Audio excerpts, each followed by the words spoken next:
Ang deep-fried ham and cheese rolls ay isang madaling merienda o pampaganya. Crispy at malutong sa labas, cheesy at malasa sa loob, ang mga roll na ito ay simple at perpekto para sa pagpapakain ng maraming tao. Bago nga pala tayo magsimula mga palamunin, kung nagustuhan nyo ang ating videos huwag mahihiyang mag-iwan ng komento sa ating comment section.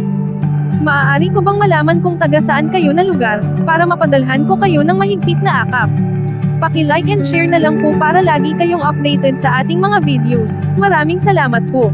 Mga ingredients: cheese, hiniwa sa makapal na piraso isang blue. Harina kalahati tasa, pambalot ng papel ng bigas 6 na pieces. Ham 6 na hiwa, para sa deep frying, langis.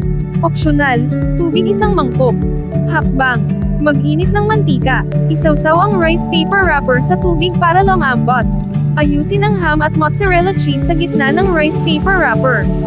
I-fold ang wrapper sa ibabaw ng pagpuno. Isuksok ang magkabilang dulo at pagkatapos ay igulong ng mahigpit sa gilid ng pambalot upang isara.